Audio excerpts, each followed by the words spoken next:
Merci beaucoup. Prions. Père Céleste, nous sommes de nouveau assemblés au nom de ton Fils bien-aimé, le Seigneur Jésus, pour lui exprimer de nouveau notre amour par l'adoration. Nous prions que son Esprit vienne parmi nous et donne à chacun de nous une portion de cet Esprit qui nous accordera la grâce, qui nous soutient pour achever le voyage et combattre le combat qui nous attend, le combat de la foi. Accorde-le, Père, et romps pour nous cet après-midi le pain de vie, afin de nous fortifier. Car il est écrit, l'homme ne vivra pas de pain seulement, mais de toute parole qui sort de la bouche de Dieu. Puissions-nous l'entendre cet après-midi, au nom de Jésus-Christ. Amen. Vous pouvez vous asseoir. Je tiens à féliciter frère Carlson. Il vient de me laisser monter avec à peine 10 minutes de retard. Il fait des progrès. Encore une semaine de réunion, nous allons simplement... Je serai probablement ici à l'heure. Nous sommes très heureux de ce privilège. Eh bien, ce soir, c'est notre dernier soir pour cette série de réunions. Et je voudrais vous laisser partir à temps pour que vous puissiez prendre votre souper. Je sais que beaucoup d'entre vous appellent ça votre dîner. Mais si, là je dîne, quand est-ce que je souperai? Bon, je parlais à un homme. Il a dit, « Oh, frère Branham, il s'agit d'un dîner. » Oh, vraiment? J'ai dit, je veux vous prouver que vous faites fausse route.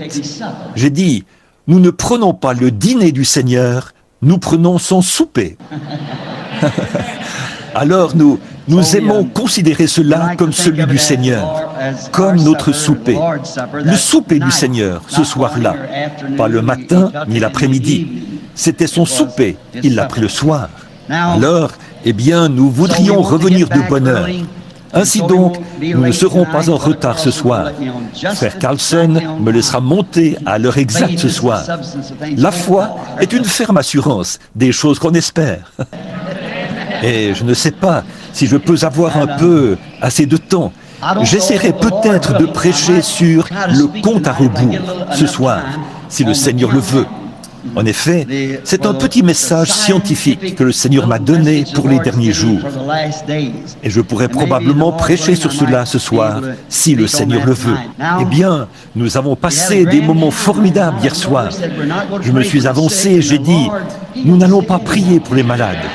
Et le Seigneur a quand même guéri les malades. Vous voyez? Amen. Il peut nous arriver de dire quelque chose, mais le Seigneur peut changer cela quand il le veut.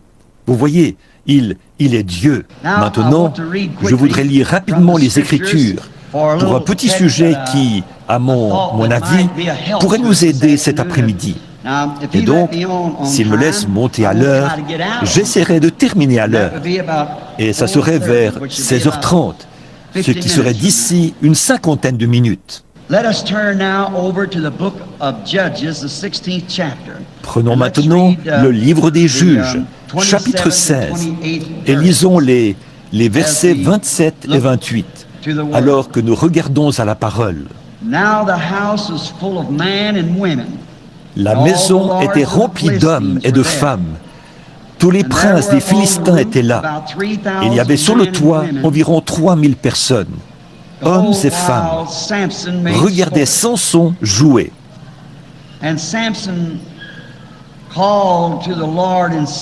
Alors Samson invoqua l'Éternel et dit, « Seigneur, souviens-toi de moi, je te prie.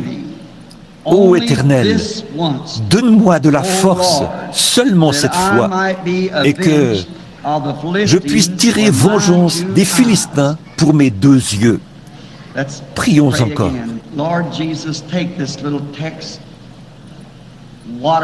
Seigneur Jésus, prends ce petit sujet et abreuve-en l'Église, Seigneur. Nous prions et te le confions au nom de Jésus. Amen.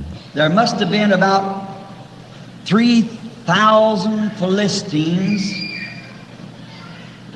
looking down from the top of the Il y avait galley. probablement 3000 Philistins qui regardaient du haut de la tribune de cette immense arène quand ces 2 personnes sont entrées dans l'arène cet après-midi-là. Must have been a hot day. Il devait avoir fait chaud ce jour-là. Ces gens avaient été là toute la journée. Et là, dans cette grande foule, en haut de cette immense arène construite sous une forme semblable à celle d'un champignon à l'envers, son poteau central au milieu qui s'étendait un peu comme ceci, et ces deux poteaux-là qui soutenaient le tout, tous les spectateurs. Highly polished warlords and their fine jeweled women, des chefs de guerre très raffinés étaient là, ainsi que leurs femmes parées de leurs somptueux bijoux. Tous se penchaient en avant pour voir cet événement particulier, pour bien voir ce qui allait se dérouler. Il y avait eu des préliminaires, tous les divertissements. Ils avaient peut-être eu des petits singes qui avaient exécuté de petits tours. Et ils avaient eu toutes sortes de divertissements, comme le combat, la lutte et des duels peut-être, jusqu'à ce que mort s'en suive. Et bien d'autres choses avec lesquelles ils s'étaient divertis toute la journée. En effet, c'était un grand jour. Mais là, l'événement principal était arrivé. Vous savez comment l'on attend tous patiemment pendant que les préliminaires se déroulent. Et les gens attendent l'événement principal. Et c'est là que tout le monde se redresse et prête attention. On le remarque durant nos services religieux, lorsqu'on chante et qu'on donne des témoignages et qu'on prêche et tout. Mais l'événement principal, c'est de voir ce que le Seigneur va faire, voir le but pour lequel il nous a rassemblés. Nous nous attendons tous à voir quelle sera réellement l'issue de tout cela. L'événement principal. Dans tous les cas, c'est la même chose.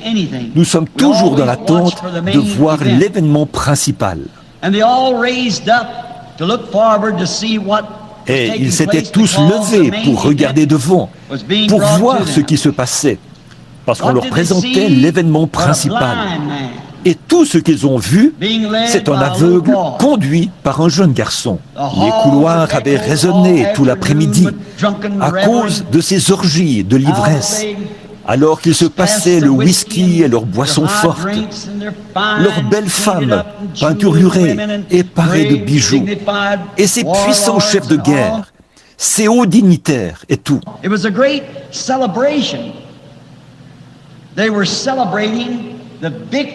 C'était une grande fête. On célébrait la victoire.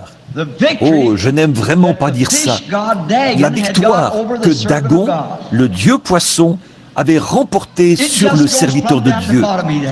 Ça me coûte terriblement de dire cela, mais c'est la vérité. Il célébrait de cette façon-là une victoire sur le serviteur de Jéhovah. Quelle chose honteuse! Des beuveries, des orgies, des femmes peinturlurées et parées de bijoux, et de grands dignitaires.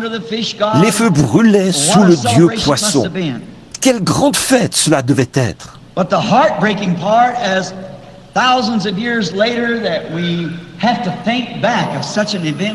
Mais le plus douloureux dans tout ça, c'est que des milliers d'années plus tard, nous devons nous souvenir d'un tel événement, alors que le grand Dieu du ciel avait résolu en son cœur qu'il détruirait cette nation parce qu'ils étaient païens, et que Dieu avait envoyé un homme pour faire ce travail. Et voici que le dieu poisson, une idole, célébrait une victoire remportée sur le serviteur de Jéhovah. Ce n'était pas Jéhovah qui avait perdu, c'était le serviteur qu'il avait envoyé pour faire ce travail, qui avait perdu la victoire. Quel spectacle! Comme c'était honteux, le garçon a conduit cet homme aveugle qui longeait le couloir en tâtonnant jusqu'à atteindre ces énormes poteaux centraux sur lesquels reposait cet immense champignon à l'envers, ou bien cette sorte de parapluie où les gens regardaient vers le bas, comme ceci, depuis ces sortes de grands piliers en long et en large, qui maintenaient la chose bien en place. Ils étaient faits de pierre qu'on ne pourrait pas reproduire aujourd'hui. Plus personne ne peut les construire comme ça. But what a great thing it was. Thousands of the celebrity priests. Mais quelle chose gigantesque c'était là. Et il y avait des milliers de prêtres de renom, au torse bien bombé, qui avaient servi une idole, avec toutes leurs cérémonies et leurs rituels adressés à leur idole pour avoir vaincu Jéhovah. Quel grand jour c'était là. Ils buvaient, s'adonnaient à des orgies et se conduisaient n'importe comment. Et voici venir le serviteur de Jéhovah, aveugle, tâtonnant, conduit par un jeune garçon vers ce grand poteau pour amuser la galerie. L'événement principal, c'était de se moquer du but établi par Jéhovah, de détruire la nation. Et voilà que la nation avait capturé la chose même que Dieu avait placée pour les détruire, et là, il l'avait vaincu et se moquait de lui. L'événement principal de leur célébration. Ça vous arrache presque le cœur d'avoir à regarder cela, n'est-ce pas? De penser à ce qui a pu. Cette histoire n'aurait vraiment jamais dû être racontée, mais elle a probablement été racontée pour notre instruction, à nous, écrite comme ça. Humiliated, broken, standing now, defeated, right between the two posts that held the building. What a symbol that is of humilié, brisé, il se tenait là, vaincu, entre les deux poteaux qui soutenaient l'édifice. Quel symbole c'est de l'Église d'aujourd'hui? Quel symbole c'est d'une race déchue qui s'est livrée au monde et à la chose même que nous sommes censés vaincre? The church that has sold its morals, that sold the Bible, sold its strength, l'Église qui a vendu sa moralité, qui a vendu la Bible, qui a vendu sa force, qui a aussi livré son épée et qui se tient là humiliée, à l'heure où les signes annonciateurs de la venue de Jésus-Christ sont proches, alors qu'elle devrait être lavée, sans tache ni ride, et se tenir debout pour accueillir son époux. Quel tableau nous avons sous les yeux, un symbole de la déchéance morale qu'il y a sur la nation, cette nation. Et j'essaierai de ne pas trop m'attarder sur mes références bibliques pour pouvoir terminer rapidement.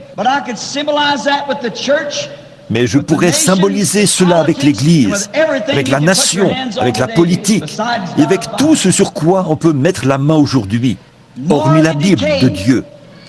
Moralement déchue, la race humaine en soi, elle est dans un état lamentable.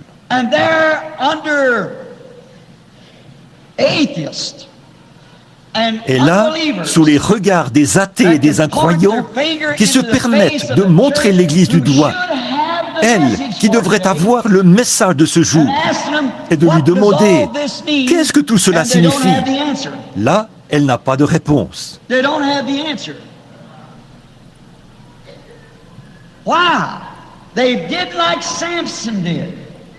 n'a pas de réponse. Pourquoi? Elle a agi comme Samson. Elle a capitulé. En le voyant debout là, on aurait dit, c'est donc lui, Samson? Représentons-nous une image de cela, de ce grand et puissant guerrier. Représentons-le nous cet après-midi.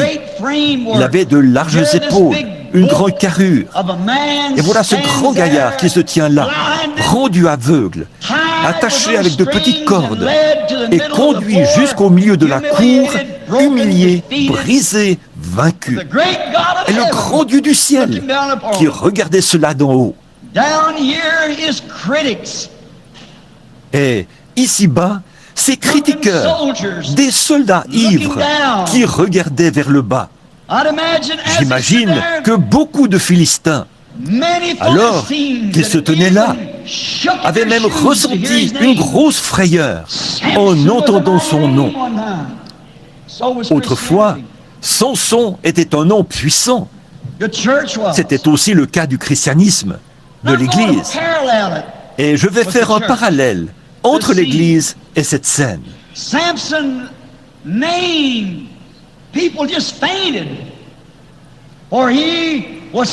Dès qu'on prononçait le nom de Samson, les gens s'évanouissaient, car ils n'avaient jamais vu un tel homme. Sa force surpassait tout ce qu'il y avait jamais eu dans le monde. Rien de ce qu'ils avaient ne pouvait l'égaler. Beaucoup se souvenaient de lui alors qu'ils le regardaient, se tenant là, dans cet état. Beaucoup le regardaient depuis les tribunes et se souvenaient l'avoir vu dans une autre position. Un jour, comme il se tenait là, une mâchoire de mulet à la main, et 1000 Philistins gisant autour de lui, alors que les autres s'étaient enfuis vers les rochers pour s'y abriter. Il se tenait là, il leur faisait signe du doigt. Allez, venez, si vous voulez goûter un peu à ça. Mais regardez-le maintenant.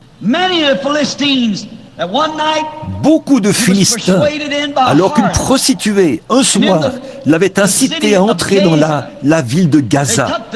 Ces derniers avaient pris les énormes portes, qui devaient bien peser des tonnes. Ils l'ont enfermé à l'intérieur et l'ont eu. Ils ont envoyé chercher des soldats et ont dit, « Maintenant, nous l'avons eu. Nous l'avons cerné. » C'est ce que le diable cherche toujours à faire. Vous cerner sur un point. Mais souvenez-vous, quand Samson s'est réveillé le lendemain matin, ou cette nuit-là plutôt, quand il a constaté qu'il avait été cerné, il pouvait toucher l'arrière de sa tête et savoir qu'il était toujours un fils de l'Alliance de Dieu et que rien ne pouvait le bloquer. Autrefois, l'Église aussi était comme ça. Qu'est-ce qu'il a fait? Il s'est levé, a descendu la rue, a arraché ses portes de leur cavité, les a placées sur ses épaules et monté jusqu'au sommet de la colline et s'est assis. Beaucoup de ceux qui étaient présents cet après-midi-là se souvenaient de cet événement. Mais regardez-le maintenant, rendu aveugle, ridiculisé, un objet de moquerie pour l'ennemi.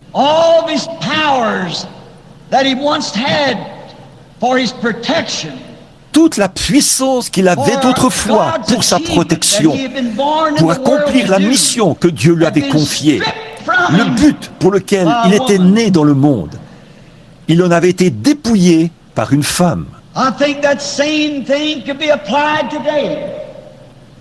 Je pense que la même chose pourrait s'appliquer aujourd'hui.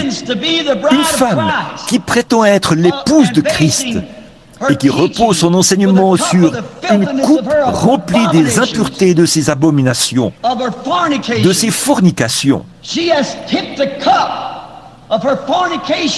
Elle a versé de la coupe de ses fornications dans la bouche de l'Église de Dieu, qui était suscitée pour accomplir ses signes et ses prodiges, selon le dernier commandement de Jésus dans Marc 16. Et nous voyons qu'elle a pris le petit groupe fidèle de Dieu, qu'elle les a organisés ensemble, exactement comme elle l'avait elle-même fait, et qu'elle les a dépouillés. Ils renient ceux qui ont fait la force. Ils renient le Saint-Esprit. Ils renient la puissance de parler en langue. Ils renient la puissance du Saint-Esprit, de ressusciter les morts, de guérir les malades et de chasser les démons. Et maintenant, les Philistins sont sur toi. Que vas-tu faire maintenant que tu es dépouillé? Oh, ce qui a dû traverser l'esprit de cet homme. Nous avons vu ce qui avait dû traverser l'esprit des Philistins. Ils l'avaient connu. Eh bien, j'en entends un s'approcher peut-être de l'autre et dire, je me souviens du temps où, dès qu'on disait « Samson », tous les Philistins fuyaient comme des rats vers un trou. J'ai entendu dire qu'autrefois, 1000 hommes marchaient dans le désert. Et dès qu'on disait « Samson arrive », Ils jetaient leurs armes. Ils couraient se mettre à l'abri aussi vite que possible. But now look at him. He's in a Mais terrible regardez-le condition, maintenant. bound, Il est dans all un état because he lamentable, compromised attaché. to a woman. Tout ça parce qu'il a fait des compromis avec une femme. Voilà pourquoi elle l'a dépouillé de sa puissance. She kept trying to find out where his strength lay. She knew he was a big man, but Elle they had cherchait big sans men arrêt too. à savoir où But résidait this sa force. Delilah, Elle savait qu'il était un homme costaud. Mais a eux real aussi, Jezebel. ils avaient des hommes costauds. Mais cette She knew Delilah, how to work on c'était une vraie to woo Jézabel. him to her Elle and savait say comment le that convaincre, comment she l'envoûter loved et him. lui dire qu'elle l'aimait, But lui. all the time she was trying Mais elle to cherchait fish constamment à along where his découvrir strength lay. où résidait sa force. That's the same thing that the Jezebel has done to the church. Et c'est exactement ce que It's cette fished Jézabel along a fait à l'Église. until it's found Elle a out cherché where the strength jusqu'à ce lay, qu'elle and trouve the où strength résidait is cette in the force. Word. Et la force est dans la parole. La parole est Dieu. And finally she Et elle a found fini where that par strength trouver lay, où cette force and she résidait. took him down Alors, to elle a emmené Nicaea, l'Église Rome, and à shaved Nicée, off à his Rome, locks. et a rasé ses tresses. Et maintenant, elle ôte de l'Église ce qu'il en reste. Elle la ramène au Conseil mondial des Églises. Elle lui rase de nouveau les tresses. C'est un rasage continuel. Elle lui ôte ceci. Et ceci ne veut pas dire cela. Les jours des miracles sont passés. Il n'existe rien de ceci, cela ou autre chose. Ils ont trouvé où résidait sa force. En substituant les baptêmes, les poignées de main et toutes ces autres choses à la vraie parole de Dieu, qui est sans mélange. Cette parole est Dieu. Elle a été donnée à son Église pour vaincre le monde, les démons, la maladie, et pour chasser les démons. Et ce n'est en aucun cas une dénomination qui a été donnée à l'Église. C'est la parole qui a été donnée à l'Église. Voilà sa force. Mais eux, ils ont retranché ceci, ils ont retranché cela, et ont rasé cette tresse-ci, et ont rasé cette tresse-là. Si bien qu'aujourd'hui, l'Église est complètement rasée, comme une sœur catholique. On l'a tellement rasée qu'elle a accepté comme doctrine un tas de credos faits de main d'homme. Et c'est exactement ce que le prophète avait dit qu'elle ferait. Et voilà qu'elle se tient là, aujourd'hui, humiliée, alors que le Dieu du ciel a choisi des pécheurs ignorants et autres, et qu'il est descendu en eux et a prouvé cela, qu'il reste toujours Dieu. Et elle n'arrive pas à donner une réponse à son assemblée face à tout cela, parce que ça, ce n'est lié à aucune dénomination. Et l'Église se tient là, humiliée, alors qu'elle aurait dû se tenir dans sa force. Si seulement l'Église aujourd'hui se tenait comme elle l'a fait au jour de la Pentecôte, si seulement l'Église aujourd'hui se tenait comme à l'époque d'Irénée, et à l'époque de Saint Martin, ou à l'époque de Polycarpe, quand l'Église, plutôt que de défier la moindre parole de Dieu, s'avançait droit vers la mort. Irénée, Martin, tous ces hommes-là s'en sont tenus fermement à ce baptême d'eau au nom de Jésus-Christ. Chacun d'eux s'en est tenu fermement à ce baptême du Saint-Esprit, aux prophètes, aux signes et aux prodiges. Et elles s'en sont éloignées aujourd'hui. Qu'est-il arrivé? Delilah a découvert où résidait cette force. Et si jamais elle parvenait à éloigner ses séminaires de cette parole pour les diriger vers une théologie faite de main d'homme, elle réussirait à les avoir. Il serait alors facile de les lier pour les emmener dans le Conseil mondial des Églises, ce conseil œcuménique. Vous dites, vous n'avez pas le droit. Je suis quand même citoyen américain. J'ai droit à la liberté d'expression.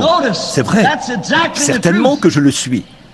Remarquez, c'est l'exacte vérité. Oh, ce qu'il a dû ressentir, ce qui a traversé l'esprit de cet homme, alors qu'il se tenait là, aveugle. Or, Jézabel savait, ou plutôt, pas Jézabel, mais Delilah, elle savait que si elle parvenait simplement à lui crever les yeux, ça réglerait l'affaire. Et c'est exactement ce que la Delilah de ce dernier jour a fait à l'Église. Elle lui a crevé les yeux à la promesse de Dieu. Et elle vous a vendu une certaine dénomination intellectuelle de grande envergure. Tout le monde aime acheter, dire « J'appartiens à la première église, j'appartiens à cela, ici, je... » Voyez, tant que le diable peut crever vos yeux à la parole de Dieu et à la promesse de Dieu, peu importe combien cela a l'air insensé, c'est la promesse de Dieu. Maintenant, je n'approuve pas les sectes, pas du tout. Mais on reconnaît ces sectes à leurs œuvres. De même, on reconnaît l'Église de Dieu à ses œuvres. Mais j'essaie de dire ce que Delilah a fait à Samson. Maintenant, considérons les choses du côté de Samson, ce qui a dû traverser l'esprit de cet homme alors qu'il se tenait là. Toutes les grandes victoires qu'il avait remportées autrefois ont dû lui traverser l'esprit. Maintenant, l'événement se déroule. Le divertissement de l'après-midi est sur le point de commencer. Ceux qui doivent être divertis pensent à ce que cet homme était autrefois.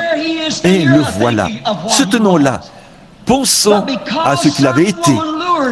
Mais à cause d'une femme qui l'avait attiré, le tableau avait changé comparativement à ce que ça aurait dû être.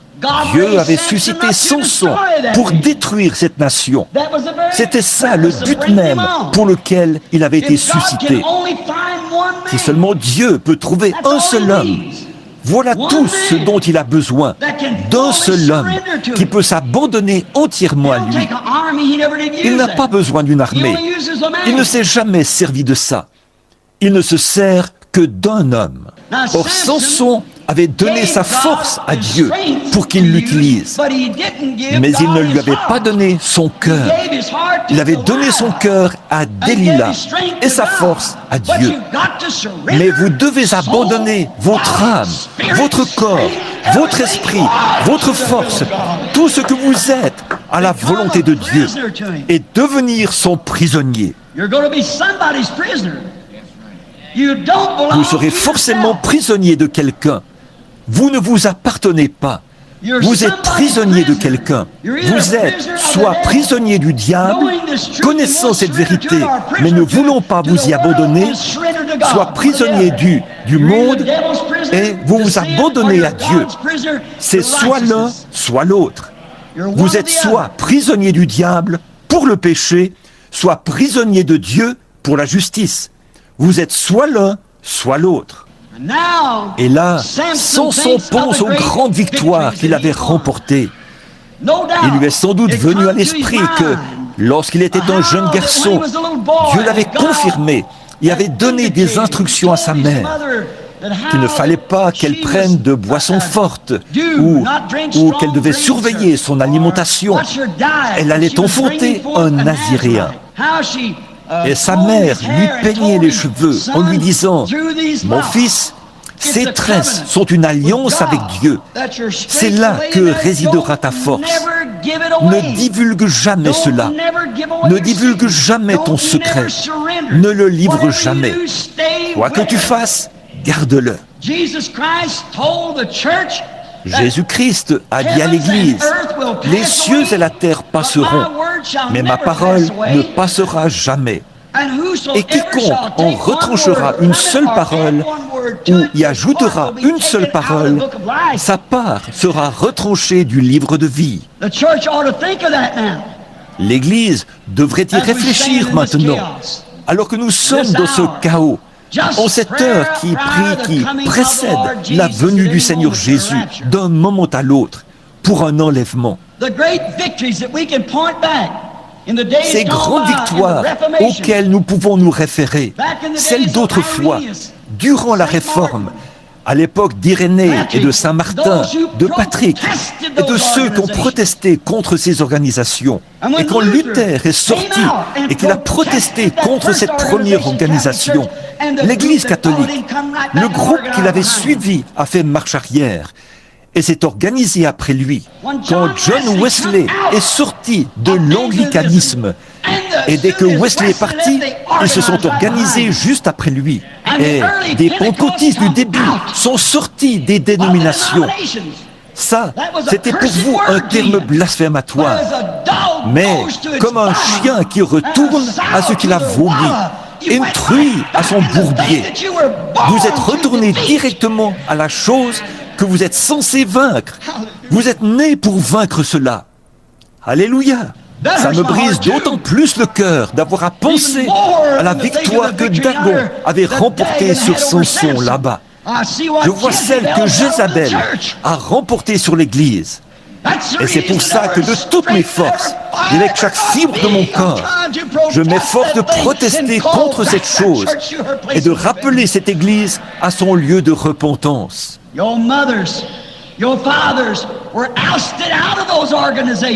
Vos mères, vos pères ont été mis à la porte de ces organisations.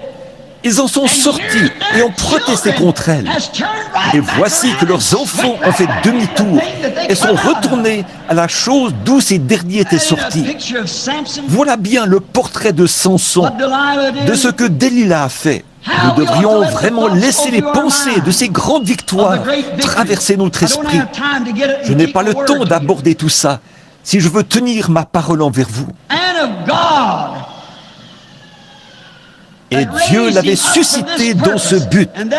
Et le voilà qui se tient entre ces deux poteaux, rendu aveugle, vaincu, humilié. Il restait le même grand gaillard qu'il avait toujours été, mais sa force avait disparu.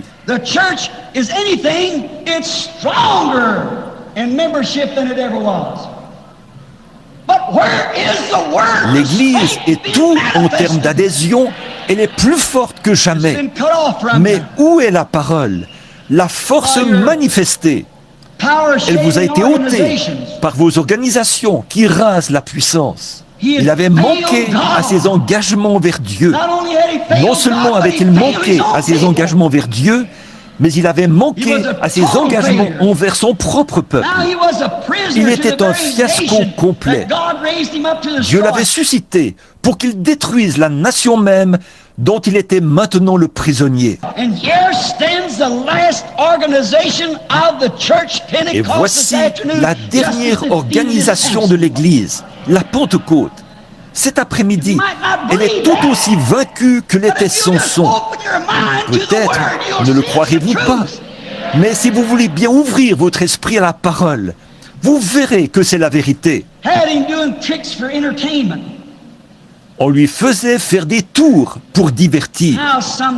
Comme je l'ai dit une fois, il n'y a pas longtemps, ces hommes d'affaires du plein évangile, que j'aime bien, dans leur magazine, ils ont écrit « Révérend Saint-Père un tel ».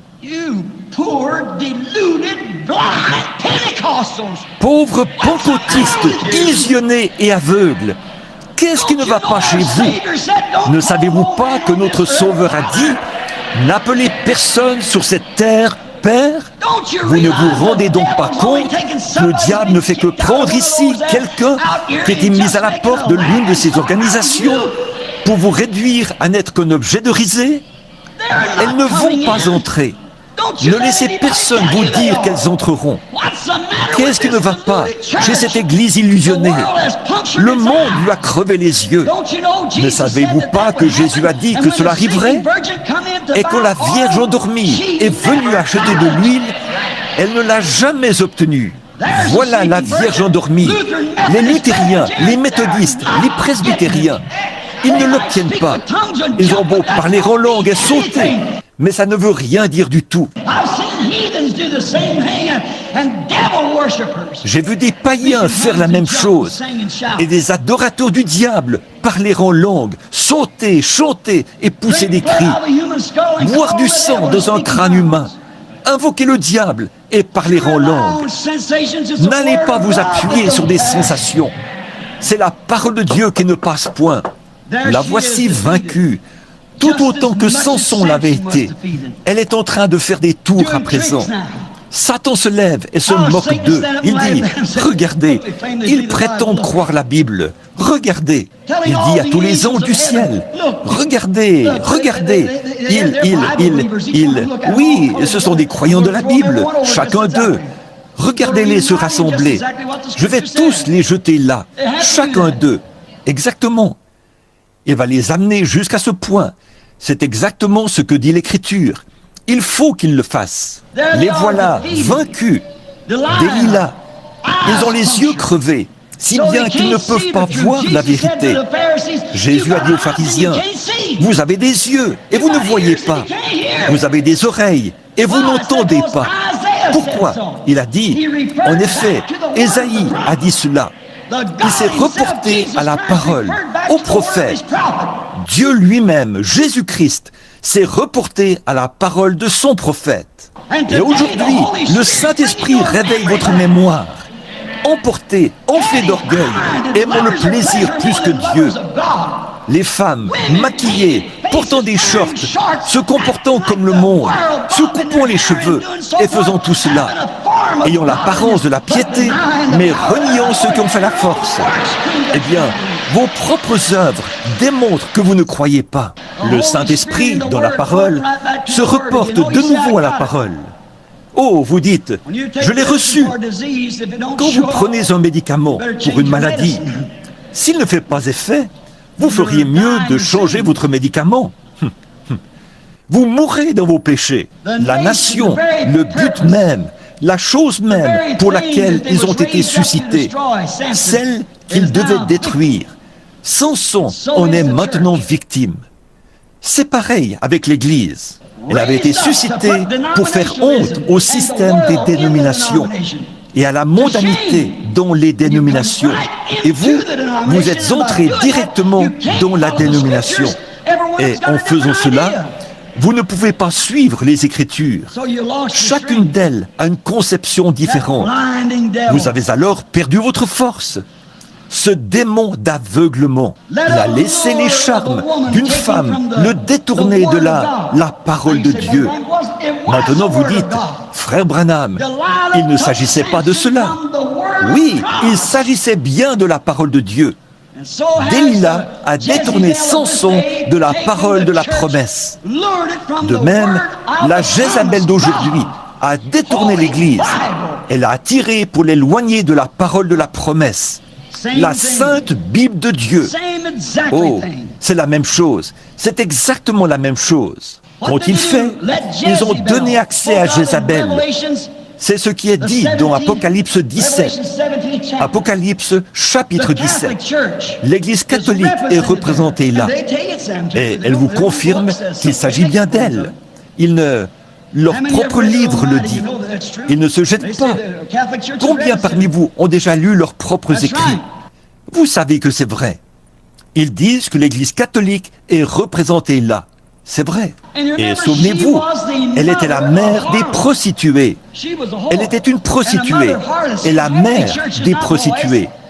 Voyez, ce devaient être des églises, pas des garçons. C'était des filles, des églises protestantes. Une mère de prostituées. Dès qu'elles se sont organisées, elles ont fait la même chose que cette dernière avait faite là. Elles se sont dépouillées de la parole. Elles doivent suivre les instructions d'une certaine organisation. Je sais que ceci n'est pas populaire, mais c'est la vérité. Je n'ai pas le soutien de grandes émissions de radio et de grandes émissions de télévision. Que Dieu m'aide à ne jamais la voir. Je ne désire qu'une seule chose, et c'est le soutien de Jésus-Christ par sa parole. Qu'il confirme que je dis la vérité par sa parole. Que ce ne soit pas quelque chose de faux, quelque chose d'artificiel, des choses sans scrupules, mais que ce soit le véritable Saint-Esprit lui-même qui prenne la promesse de ce jour et montre que c'est la vérité. C'est tout ce que je désire ardemment voir. Comme Jésus l'a dit, si je ne fais pas les œuvres de mon Père, alors ne me croyez pas. Maintenant, aveugle. Oh, vous dites, nous ne sommes pas aveugles. Vous êtes aveugles. La Bible dit que vous l'êtes. Tout lecteur de l'Écriture sait que ceci, c'est là de l'église de Laodicée. Combien croient cela? Then the Bible said that the Laodicea church was blind, naked. Alors, la Bible dit que l'église de Laodicée est aveugle, nue. est qu'elle ne le sait pas. C'est ce qui est grave. Elle ne le sait même pas.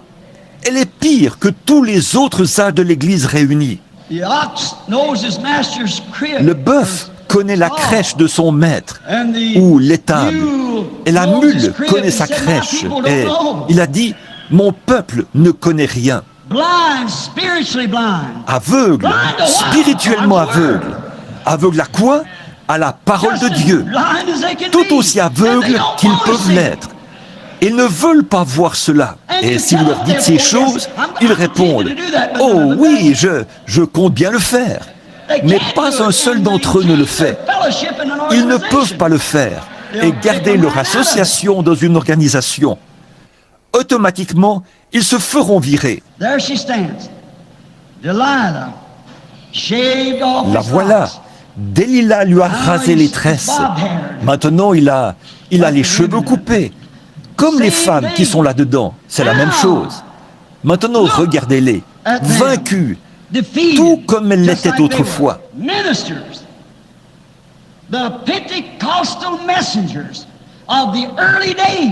Les ministres, les messagers pentecôtistes du début, on n'aurait jamais fait croire à ces hommes-là que leurs propres enfants organiseraient des séminaires qu'eux-mêmes avaient critiqués par la parole de Dieu. Et d'où ils étaient sortis? C'est vrai. Qu'avons-nous obtenu par ces séminaires? Ils ont introduit le monde dans l'Église. Un vieux ministre chantait autrefois. On a levé les barrières, on a fait des compromis avec le péché, on a levé les barrières, les brebis sont sorties. Mais comment les boucs sont-ils entrés? Vous avez levé les barrières, vous vous êtes éloigné de la parole. Quand Ève a levé les barrières au raisonnement intellectuel de Satan, la mort est entrée. Et les barrières avec lesquelles Dieu l'avait barricadé, c'était sa parole de la promesse. Et nous avons substitué autre chose, un credo à la place de la parole. Amen. Vous savez que c'est la vérité. Qu'est-ce que nous avons, nous les pentecôtistes, aujourd'hui? Trop de Ricky. Ce terme, Elvis et Ricky, ça ne s'était jamais entendu à d'autres époques. C'est un terme, c'est le nom associé à cette époque. Il cadre avec ceci. Il signifie quelque chose. Vous dites, un nom, ça ne signifie rien. Dans ce cas, pourquoi a-t-il changé le nom d'Abraham en Abraham? Pourquoi a-t-il changé le nom de Saul en Paul? Le nom de Simon en Pierre? Pourquoi a-t-il changé son propre nom? Pourquoi a-t-il changé celui de Jacob en Israël? Mais pas avant qu'il ait lutté avec l'Éternel, pas avant qu'il ait vaincu. Et Jésus, quand il a eu vaincu la mort, le séjour des morts et la tombe, la Bible dit qu'il a eu un nom nouveau. Jacob aussi, quand il a eu vaincu. Et si l'Église arrive à vaincre, alors elle ne dira plus « je suis méthodiste, baptiste, presbytérienne ». Quand elle arrivera à vaincre ses credos et le monde qu'il a entraîné dans tout cela, elle reviendra l'épouse de Jésus-Christ, Madame Jésus-Christ. Amen. Quel triste spectacle, alors que nous voyons Samson se tenant là. Les femmes aux cheveux courts, qui portent des shorts, au visage maquillé, des pentecôtistes qui se disent chrétiennes. Elles chantent dans la chorale. Il n'y a pas longtemps, j'étais dans l'assemblée de Pentecôte, dans une grande ville où habite un grand homme célèbre. Et les réunions avaient pris une telle ampleur que j'avais dû les déplacer vers un grand endroit. Et ils avaient la chorale pentecôtiste sélectionnée. Et ils étaient bien loin de se douter que j'étais là, derrière les rideaux, en train de prier. Et là, chacune des filles qui étaient dans ce rang, environ 35 filles et 35 garçons, a chanté le Messie, était maquillée et avait les cheveux coupés. Et quand David Duplessis recueillait une offrande pour les missions, il mimait l'aveugle Bartimée. Ils couraient en faisant passer le bol. Voilà les petits-enfants pentecôtistes. Ça, ce n'est pas un serviteur de Dieu pentecôtiste qui a le baptême du Saint-Esprit. Le Saint-Esprit ne ridiculise pas sa propre parole. Il ne peut pas le faire et demeurer le Saint-Esprit. Mais c'est là que vous vous êtes retrouvés. Oh, Samson a commencé à réfléchir un peu. Souvenez-vous, ces bandes sont enregistrées et envoyées dans le monde entier. Je ne m'adresse pas seulement à ce groupe ici présent. Samson s'est mis à réfléchir à ses erreurs. Oh, il s'est mis à penser à ce qu'il était autrefois. Vous, pentecôtistes, pensez à ce que vous étiez il y a 1900 ans. Vous, l'Église, les catholiques, les protestants, pensez à ce que vous étiez il y a 1900 ans. Et regardez ce que vous êtes aujourd'hui. Examinez cela un instant. Il ne me reste qu'environ 8 minutes pour tenir parole. Remarquez. Mais alors qu'il se tenait là, il a pleuré. Il s'est mis à réfléchir à ses erreurs. Lorsqu'il s'est mis à penser à ce qui lui était arrivé, il était aveugle. Donc, il ne pouvait plus voir. Lui, il avait accepté autre chose. L'amour pour cette femme, c'est ce qui a eu raison de lui. Par la suite, elle lui a tourné le dos. Oh, quel piège dont je pourrais parler ici, que Satan a tendu à l'Église. Il suffit d'aveugler vos yeux à la vérité. Et là, voilà, on vous a eu. Et si seulement vous le saviez, un de ces jours, Dieu va vous prouver cela, ce qu'est la marque de la bête. Ah oui, remarquez, mais une fois aveuglée, elle se tient là. Et il se tenait là. Et il a commencé à se souvenir de ces choses, de ses erreurs. Là où il s'était détourné du chemin étroit et resserré. Là où il s'était éloigné de la promesse de Dieu. Et il s'était crié, « Seigneur, tire vengeance pour mes yeux. Pourquoi a-t-il fait cela ?» Il savait qu'il y avait une possibilité.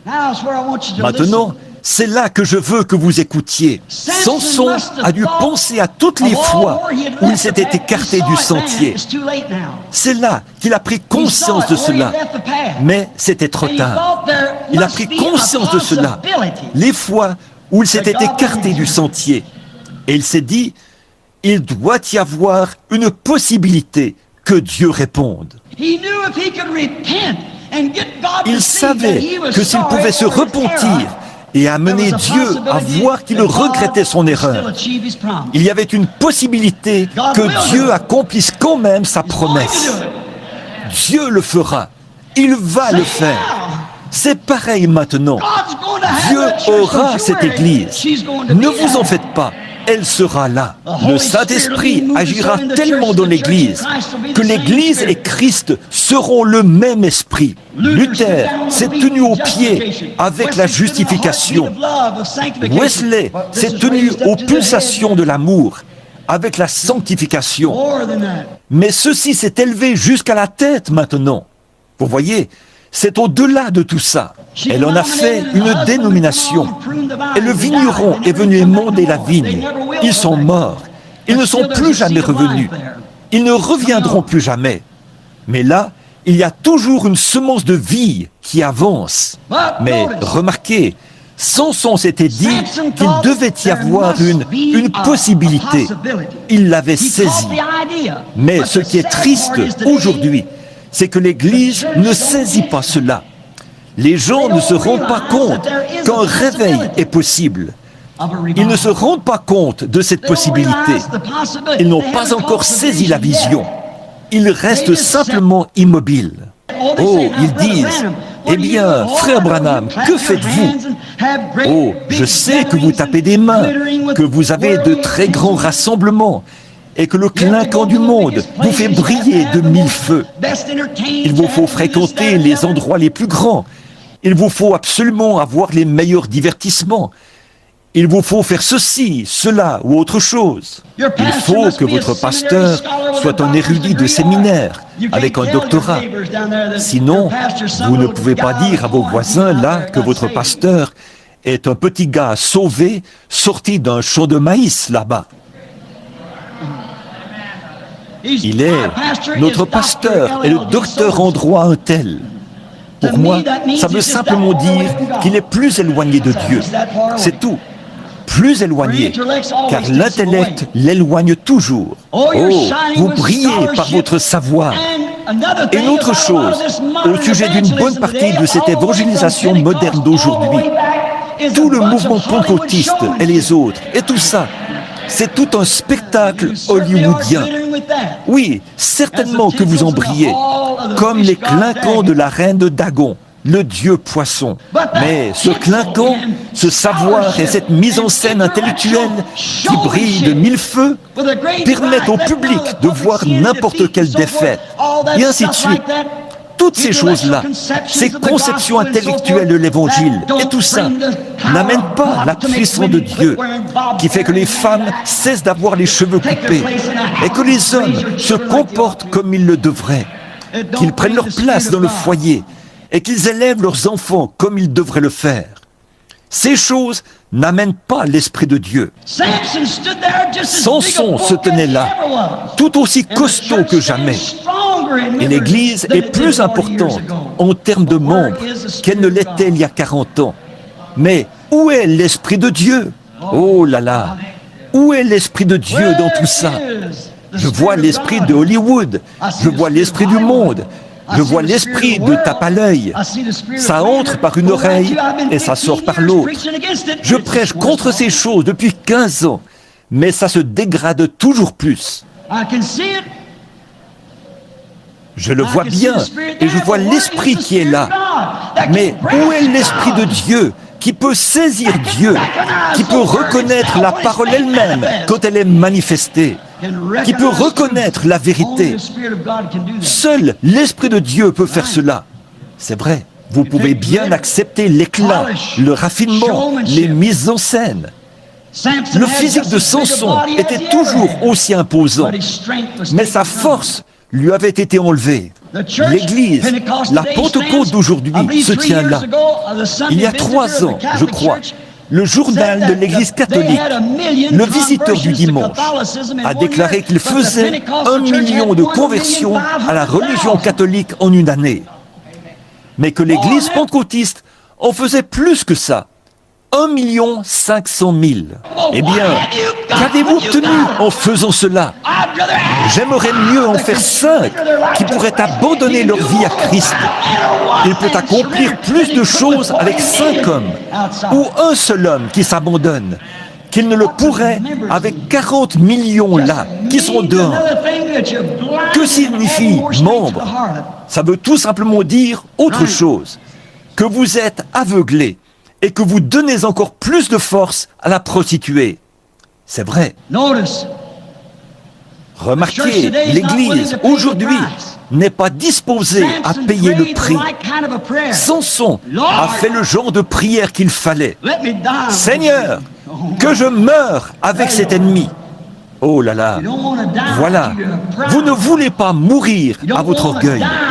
Vous ne voulez pas mourir aux choses du monde. Maintenant, souvenez-vous, en disant ceci, je m'adresse littéralement à des milliers de personnes dans le monde entier. Voyez, je ne m'adresse pas seulement à vous, ici, à Chicago. Je m'adresse au monde entier. Vous ne voulez pas mourir, mais c'est le seul moyen pour qu'un réveil soit possible. Vous, Samson aveuglé, ne voyez-vous pas que cette Delilah vous a aveuglé les yeux? Et le seul moyen pour vous de ramener la force à l'Église, c'est de mourir à l'ennemi qui vous a fait entrer dans cette mondanité. Samson a dit que je meurs avec cet ennemi. Il y a un prix fort à payer. Vous devez mourir à la chose qui vous a entraîné dans cette chose-là. Vous devez mourir à la chose qui vous a entraîné, vous, les pentecôtistes, là où vous êtes cet après-midi. Vous devez mourir à cela. Samson était disposé à payer ce prix pour retrouver la puissance de Dieu dans sa vie. Je me demande si cet après-midi, l'Église est disposée à payer le prix et à mourir avec l'ennemi, la chose en question, toute votre popularité et tout votre ceci, cela, autre chose, pour simplement voir la puissance de Dieu revenir sur vous, et que vous soyez disposés à devenir prisonniers de Jésus-Christ. Oh, j'entends certains de vous dire, « Oh oui, nous, on a des réveils. » Mais ce sont des réveils dénominationnels. Les unitaires veulent faire de tous les trinitaires des unitaires. Les trinitaires veulent faire de tous les unitaires des trinitaires. L'Église de Dieu veut contrôler l'Église de Dieu de la prophétie. L'une veut contrôler l'autre pour faire une grande dénomination. Vous ne vous rendez pas compte que vous êtes seulement en train de satisfaire les hommes. Nous sommes frères. Aucune dénomination ne peut séparer l'amour de Dieu. Nous sommes frères. À ceci, tous connaîtront que vous êtes mes disciples, si vous avez de l'amour les uns pour les autres. Vous dites, dans ce cas, pourquoi criez-vous contre eux? L'amour est correctif. Si l'amour ne corrige pas, alors ce n'est pas de l'amour. Si vous voyez votre enfant là, dans la rue, et que vous ne lui donnez pas une petite stimulation du protoplasme postérieur, vous n'êtes pas un bon papa, mais une vraie mère ou un vrai papa lui donnera une fessée, lui fera savoir qu'il doit quitter la rue ou périr. Ça, c'est le véritable amour. Mais dire, Junior, mon chéri, je ne sais pas, toi peut-être que tu ne devrais pas être là-bas à cette heure de la journée, le temps de la fin, alors que les voitures roulent assez vite. Oh, non-sens, espèce de prédicateur efféminé qui n'a pas l'audace de prendre la parole de Dieu pour appeler les choses par leur nom. Noir, c'est noir, et blanc, c'est blanc. Le bien, c'est le bien, et le mal, c'est le mal. Pourtant, c'est ce qu'ils font. Oui, on a des réveils, d'accord, mais regardez la moralité que vous avez après ces réveils. Ça ne les change pas du tout. Chaque fois, ils s'éloignent encore plus de Dieu pour se diriger vers le monde. Remarquez, Samson savait ce qui allait se passer si sa prière était exaucée. Mais nous n'avons pas encore calculé ce qu'il nous en coûtera. Que se passera-t-il si Dieu exauce votre prière de devenir un vrai, un authentique enfant de Dieu? Vous savez que votre dénomination, pour vous, ce sera terminé. Et ces femmes avec lesquelles vous jouez au bridge et tout ça, oh non, pour vous, tout ça, ce sera terminé. Vous feriez mieux de calculer ce qu'il vous en coûtera pour commencer. Mais Samson a dit que je meurs. Il était disposé à payer le prix. Et il savait. Maintenant, écoutez bien cette observation. Il savait que sa condition rétrograde actuelle n'aurait jamais pu répondre aux défis de cette heure-là. Pourtant, quant à ses muscles, il était un homme, tout autant qu'il était autrefois.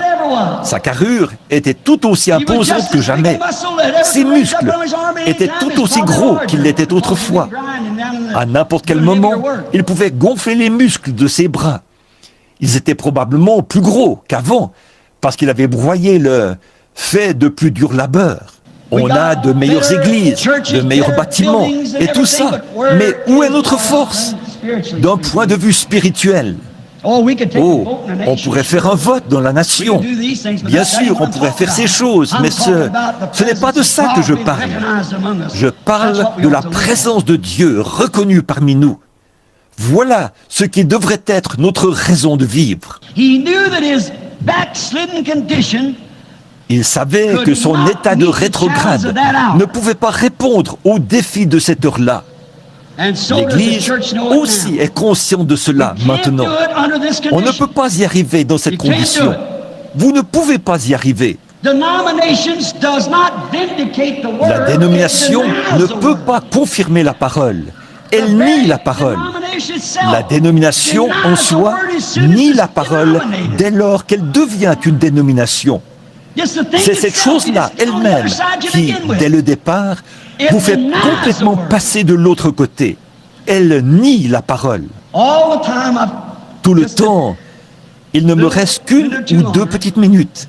Mais remarquez, alors que je me dépêche maintenant pour tenir parole, pendant tout le temps où ils se tenaient tous là, ces pensées traversaient leur esprit. Et j'espère qu'elles traversent le vôtre. Ils n'ont jamais remarqué le moment où ces pensées ont traversé l'esprit de Samson. Peut-être qu'ils se sont fait passer la bouteille, qu'ils ont encore bu un coup. Leur belle femme hollywoodienne était là, cigarette au bec. S'il existait quelque chose de semblable à cette époque-là, je ne pense pas qu'ils étaient descendus si bas à cette époque-là, mais elles s'étaient relevées les cheveux et avaient bu un autre coup et criaient « Salut Joseph » ou « Jean » ou « vous là-haut, là-bas ». On a joué aux cartes ensemble hier soir. On a participé à une grande fête. Il y a une possibilité que Dieu veuille m'exaucer. Il y a une possibilité. Et comme il y pensait, les Philistins n'avaient pas fait attention à lui, alors que ce jeune garçon avait détaché ses mains et avait reculé. Il avait dit, « Place mes mains sur le poteau. » Il y a une possibilité. Oh là là, j'aimerais que l'Église voie ça. Un véritable réveil est possible. Qu'a-t-il fait? Il a levé ses orbites. Il n'avait plus Dieu, vers Dieu. Ils n'ont jamais remarqué le mouvement de ses lèvres, alors qu'il se confessait sincèrement. Nous n'avons pas simplement besoin d'un faible « Seigneur, pardonne-moi, ainsi que Jim, Joe et chacun de nous. Amen. » Nous avons besoin d'un nettoyage sincère, de la chair au concierge. Ils n'ont jamais remarqué les larmes qui coulaient de ses orbites, où se trouvaient ses yeux autrefois. Ils n'ont jamais remarqué le mouvement de ses lèvres, ses yeux, les larmes salées qui coulaient de ses orbites.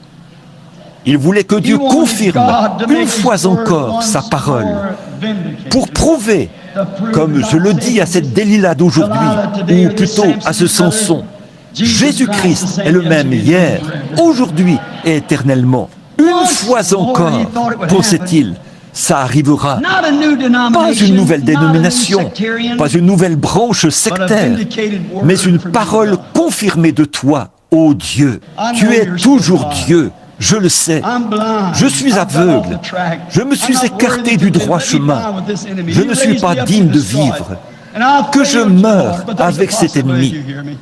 Tu m'as suscité pour que je le détruise. Et j'ai manqué à mon devoir envers toi, Seigneur. Mais tu peux encore m'exaucer. C'est possible. Une fois encore, Seigneur. Une fois encore. Il a prié très sérieusement. Il savait ce qui allait arriver. Seigneur, seulement cette fois encore. Une fois encore, que je vois Jésus-Christ tel qu'il était hier. Quand il faisait cette prière, les larmes coulaient sur ses joues. C'était une confession en toute sincérité. C'est ce dont l'Église a besoin. Confessez que vous êtes dans l'erreur. Ne vous souciez pas de ce que le docteur Jones dit, ni de ce que n'importe qui d'autre dit. Si vous êtes en dehors de la parole de Dieu, confessez-le. Confessez que vous êtes dans l'erreur. Criez, une fois encore, Seigneur. Une fois encore. Une fois encore, Seigneur. Une fois encore. Tire vengeance de ces dénominations pour mon aveuglement. Et donne-moi la force, Seigneur, de secouer ce monde dénominationnel avec ta confirmation. Donne-moi la force, Seigneur. Démontre-le une fois encore. Il savait ce qui allait se passer si sa prière était exaucée. Il le savait. Et très sérieusement, il a crié, une fois encore, Seigneur. Et comme il priait et qu'il faisait son honnête confession, chaque fibre de son corps a commencé à vibrer. Oh Dieu, si seulement le corps de Jésus-Christ pouvait être uni et que chaque fibre et chaque membre se mettent à vibrer de nouveau par le véritable baptême du Saint-Esprit, pas par de nouveaux membres, ni par une poignée de mains, ni par un quelconque credo, alors que la force commençait à se propager dans ses gros muscles. Chaque fibre a commencé à se contracter.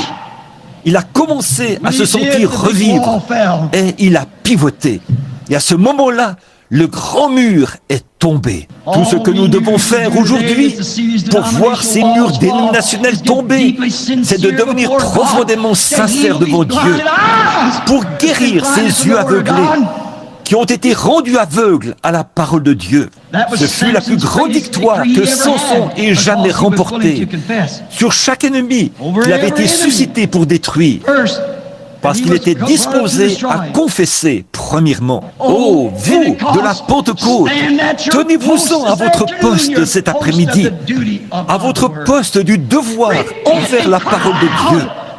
Repentez-vous et criez d'une voix forte, « Seigneur Dieu, une fois encore !» Je vais vous dire quelque chose. Vous feriez mieux de détruire votre ennemi avant que votre ennemi ne vous détruise. C'est vrai. Ramenez les réunions de prière à l'ancienne mode. La vraie repentance remplie de piété. Le service à l'autel qui dure une nuit entière. Oh, Pentecost, hear me. Oh, vous de la Pentecôte, écoutez-moi. Quittez, quittez cette corruption que Jézabel a produite parmi vous. Quittez-la vite et revenez à la parole du Seigneur, loin de ce spectacle hollywoodien. De tout votre cœur, revenez à la parole de Dieu, revenez à la puissance du Saint-Esprit. Vous, les femmes, habillez-vous comme des femmes. Vous, les hommes, comportez-vous comme des hommes, comme des fils et des filles de Dieu. Détournez-vous de ce système de Jézabel qui vous oppresse et vous aveugle. Que Dieu nous aide à avoir une vraie repentance, pas tiède. Vous n'allez pas y arriver. Je me dis qu'aujourd'hui, en ce moment même, alors que mon temps est écoulé, nous devrions nous lever et crier avec nos mains levées. Seigneur, une fois encore, ô Seigneur, une fois encore, levons-nous, tous ceux qui sont disposés à le faire, à voir un réveil, tous ceux qui sont disposés à mourir à ce spectacle hollywoodien, tous ceux qui sont disposés à mourir, à voir la puissance de Dieu venir à Sion avec joie, sur toutes ces montagnes saintes. Il ne se fera ni tort ni dommage. Levons les mains et crions. Une fois encore, Seigneur. Une fois encore, Seigneur. Une fois encore, Seigneur. Une fois encore, Seigneur. Envoie le Saint-Esprit avec un vent impétueux, comme tu l'as fait au jour de la Pentecôte. Amen.